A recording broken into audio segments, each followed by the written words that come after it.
Walia tutorials की chemistry class में फिर से एक बार आपका स्वागत है। और 10th क्लास के टॉपिक पे हम काम करने वाले हैं। और हमने केमिकल रिएक्शन एंड इक्वेशन पे लास्ट प्रीवियस लेक्चर में काम किया था। कुछ सिंबल्स के बारे में हमने पढ़ा, कुछ फार्मूले हमने बनाए 9th क्लास के बेस पे कि कैसे केमिकल कंपाउंड के फार्मूले हम बना सकते हैं। आज हम बात करेंगे balanced chemical equation. Balanced chemical equation क्या होती है, इस पे हम फोकस करने वाले हैं। तो स्टूडेंट्स ध्यान रखना है, जिस केमिकल रिएक्शंस के अंदर number of moles of reactant number of moles of product के इक्वल आ जाए वो इक्वेशन बैलेंस हो जाएगी। मतलब रिएक्टेंट में जितने मोल होंगे उतने ही मोल प्रोडक्ट में है, तो उस रिएक्शन को हम बैलेंस केमिकल इक्वेशन कहते हैं। अब बैलेंस करेंगे कैसे?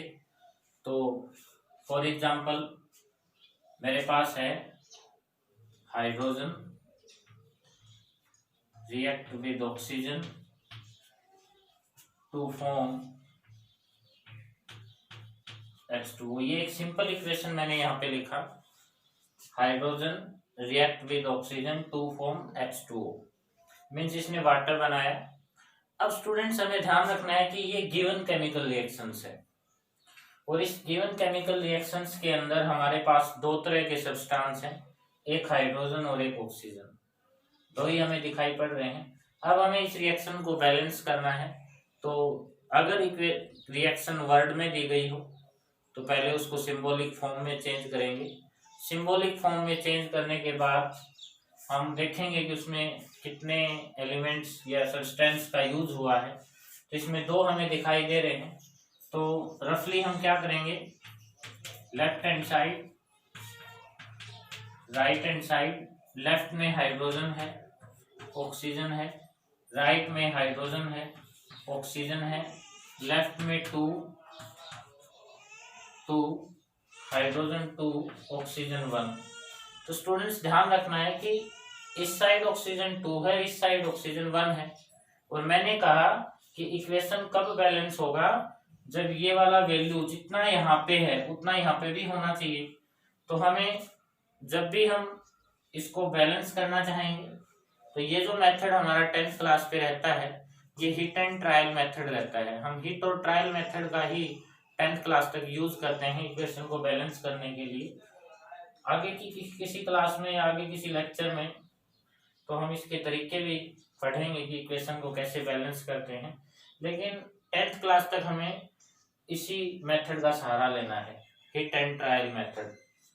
तो उसके लिए सिर्फ मल्टीप्लाई ध्यान रखना है, सुटेबल इंटीजर से मल्टीप्लाई करना है।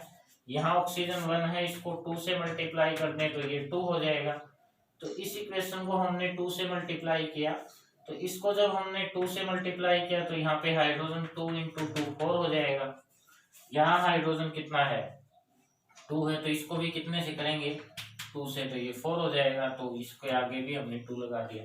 अब हमने देखा कि हाइड्रोजन 4 इधर 4 इधर, ऑक्सीजन 2 इधर 2 इधर, और ये हमारा केमिकल रिएक्शन बैलेंस हो गया। ध्यान रखना है कि जितने नंबर ऑफ मोल्स रिएक्टेंट में रहेंगे उतने नंबर ऑफ मोल्स प्रोडक्ट में रहेंगे। बैलेंस करने का तरीका क्या है, ये रफ वर्क में काम करना है। एक तरफ लेफ्ट हैंड साइड, एक तरफ right hand side, number of substance लिख लेंगे। और बैलेंस करने के लिए जिस साइड कमी है उस साइड सिर्फ हमें सुटेबल इंटीजर से मल्टीप्लाई करना है। सुटेबल इंटीजर ये नहीं कि हमें जरूरत 2 की है और हम मल्टीप्लाई 3 से कर रहे हैं। हमें ध्यान रखना है कि हमें कौन सा इंटीजर से मल्टीप्लाई करना है। तो जिस इंटीजर की हमें नीड है उसी इंटीजर से हम मल्टीप्लाई करेंगे, ये ध्यान रखना है। एक और एग्जांपल हम कर लेते हैं, उसके बाद आपको प्रैक्टिस करनी है बुक की हेल्प लेकर के। सिंपल इक्वेशन है H2 प्लस Cl2, उसी तरह से फिर से, और ये बन गया HCl। अब हमने देखा कि left hand side right hand side hydrogen है क्लोरीन है, हाइड्रोजन है क्लोरीन है, हाइड्रोजन 2 क्लोरीन 2 हाइड्रोजन 1 क्लोरीन 1। इस तरफ तो 1 1 है, इस तरफ 2 2 है। हमें बैलेंस करना है तो सुटेबल इंटीजर से 1 को 2 से मल्टीप्लाई करें 2 हो जाएगा, इसको भी 2 से करना पड़ेगा, तो ये होगा 2HCl। अब हमने देखा कि हमारा जो वैल्यू है इधर भी 2 2 है और इधर भी 2 2 है, तो रिएक्शन इज बैलेंस, हमारा रिएक्शन बैलेंस है। एक रिएक्शन है हमारे पास NaCl प्लस AgBr, हमने रिएक्शन किया, बन गया NaBr प्लस AgCl। ये इक्वेशन मेरे पास है। तो left hand side, right hand side, sodium है, क्लोरीन है, सिल्वर है, ब्रोमीन है। नंबर ऑफ सब्सटेंस अब की बार हमारे पास 4 है, पिछले दो में 2 2 थे। इधर भी सोडियम है, क्लोरीन है, सिल्वर है, ब्रोमीन है। ध्यान से देखो सब 1 1 है, ध्यान से देखो सब 1 1 है, हर तरफ 1 1 दिखाई पड़ रहा है। 1 1 1 1 1 1 1 1, तो सब कुछ बैलेंस है। और अगर एग्जाम में ऐसा रिएक्शन आ भी जाता है और बैलेंस करना हमें बता दिया जाए तो हमें इसमें इतना ही लिखना है कि that chemical equation is already balance, that chemical equation is already balance. इसको हमें बैलेंस करने की जरूरत ही नहीं पड़ी। एक और कर लेते हैं हम। कैल्शियम कार्बोनेट हमारे पास है, हीट किया CaO प्लस CO2 में कन्वर्ट हो जाएगा। अब हमें ध्यान से देखना है कि हमारा इधर जो ऑक्सीजन है वो 3 है, इधर जो ऑक्सीजन है वो भी 3 है, दिखाई पड़ रहा है। तो left hand side, right hand side, ये काम हमेशा रफ में करना है। कैल्शियम है, कार्बन है, ऑक्सीजन है, कैल्शियम है, कार्बन है, ऑक्सीजन है, 1 है, 1 है, 3 है, 1 है, 2 और 1 1 है, 2 और 1 3 है। तो हमारा केमिकल रिएक्शन भी बैलेंस है, ये भी ऑलरेडी बैलेंस है। तो इस तरह से केमिकल रिएक्शंस को हम बैलेंस कर लेंगे, इसका तुम्हें ध्यान रखना है।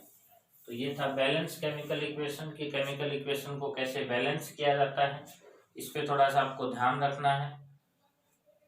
जैसे मेरे पास बेरियम क्लोराइड है प्लस एल्यूमिनियम सल्फेट है, हमने रिएक्शन किया तो बन जाएगा barium sulphate plus aluminium, barium sulphate plus aluminium chloride. तो लेफ्ट हैंड साइड,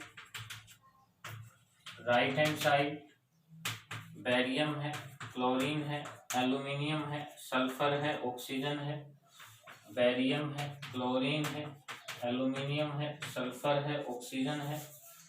तो हमने क्या देखा कि हमारे पास नंबर ऑफ सब्सटेंस है, इधर बेरियम 1 है, क्लोरीन 2 है, एल्यूमिनियम 2 है, सल्फर 3 है, 3 1 जा 3, ऑक्सीजन 4 3 जा 12 है। इधर हमने देखा barium 1, chlorine 3, aluminium 1, sulphur 1, oxygen हमारे पास 4 है। तो पहले हम सबसे ज्यादा वाला एटम उठा लेते हैं। सबसे ज्यादा क्या कौन है? ऑक्सीजन 12। इधर ऑक्सीजन कितना है? 3। बात समझ में आया? तो इधर ऑक्सीजन अगर हमारा 3 है, इधर 12 है, इधर 4 है, तो इसको 3 से मल्टीप्लाई कर दें तो ये 12 हो जाएगा। इसको 3 से मल्टीप्लाई करोगे ये 3 हो जाएगा। ठीक है, क्योंकि ऑक्सीजन वाले को हमने 3 से मल्टीप्लाई किया तो इस पूरे को 3 से मल्टीप्लाई करना पड़ेगा। तो ये 3BaSO4 हो गया। जैसे ये 3BaSO4 हुआ, इधर बेरियम 3 तो इसको भी 3 से, तो इसके क्लोरीन को भी 3 से, तो ये 6 होगा, ये 3 होगा। एल्यूमिनियम इधर 2, इसको 2 से, तो इस पूरी इक्वेशन को 2 से करना पड़ेगा। ऑक्सीजन क्लोरीन 6 हो गया। अब यहाँ से अब ध्यान से देखो, बेरियम 3 है, क्लोरीन 6 है, एल्यूमिनियम 2 है, सल्फर 3, ऑक्सीजन 12। हमारा पूरा केमिकल रिएक्शन बैलेंस है। तो बैलेंसिंग पे स्टूडेंट्स आपको फोकस रखना है। हिट एंड ट्रायल मेथड का तुम्हें यूज करना है, और कैसे यूज करना है वो आप देखेंगे। थोड़ा सा दिमाग आपका शार्प होना चाहिए, इस पे फोकस होना चाहिए। सिर्फ ध्यान रखना है सुटेबल इंटीजर से मल्टीप्लाई करना है, और हमें कुछ नहीं करना है। तो ये था हमारा बैलेंस केमिकल रिएक्शंस के ऊपर एक टॉपिक। अब हम बात कर लेते हैं types of chemical reaction. Types of chemical reaction 10th class के अंदर हमारे पास जो केमिकल रिएक्शंस हैं, फर्स्ट केमिकल रिएक्शन है कॉम्बिनेशन रिएक्शन है। इस रिएक्शंस में ध्यान रखना है 2 or more substance combine together to form a simple product is known as combination reaction। 2 or more substance combine together to form a simple product is known as combination reaction। मतलब इस type के reactions के अंदर 2 or more substance combine होते हैं। इस तरह से हाइड्रोजन है, ऑक्सीजन है, दोनों को हमने कंबाइन किया और इन्होंने सिंपल प्रोडक्ट बना दिया वाटर। तो ये कॉम्बिनेशन रिएक्शन है। थोड़ी देर पहले अभी मैंने लिखी थी H2 + Cl2 कंबाइन किया 2HCl बन गया। तो ये कॉम्बिनेशन रिएक्शंस है। 2 और मोर सब्सटेंस को कंबाइन करेंगे और एक सिंगल प्रोडक्ट हमारे पास आ जाएगा, उसको हम कहेंगे combination reaction. Okay, second type हमारी है डिकम्पोजिशन रिएक्शन।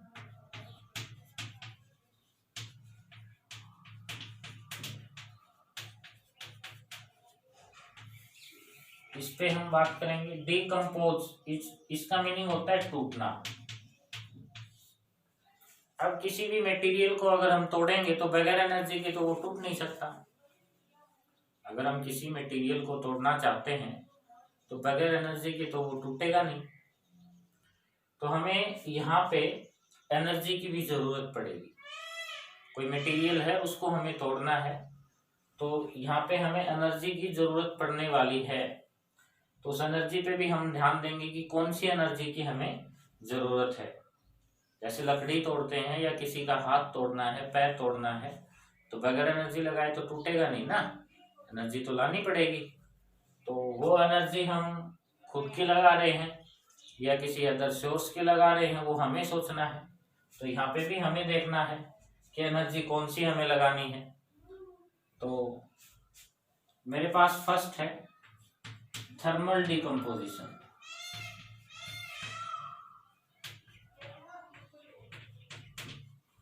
ये थर्मल डिकम्पोजिशन है। थर्मल मीनिंग जहां पे आ जाए रिलेटेड टू टेम्परेचर।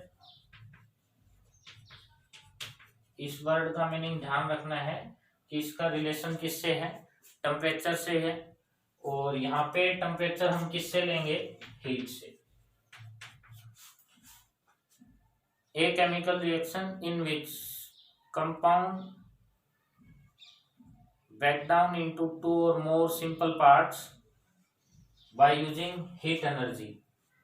कि कोई सब्सटेंस है जैसे कैल्शियम कार्बोनेट है, इसको हमने हीट एनर्जी सप्लाई कर दिया।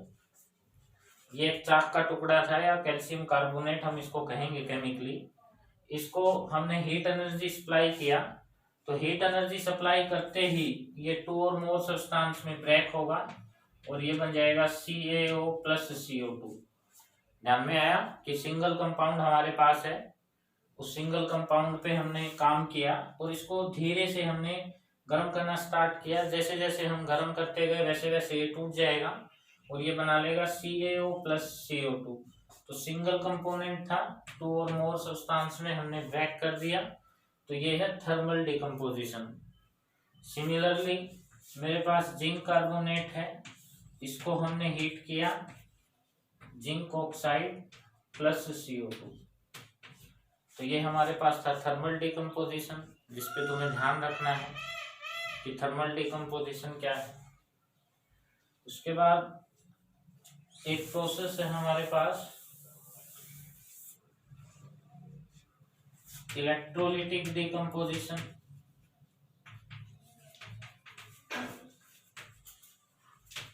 तो इलेक्ट्रोलिटिक डिकम्पोजिशन का मतलब इलेक्ट्रिसिटी हम पास करेंगे, जैसा नाम वैसा काम। नाम दिखाई दे रहा है, मैंने लिखा इलेक्ट्रोलिटिक डिकम्पोजिशन।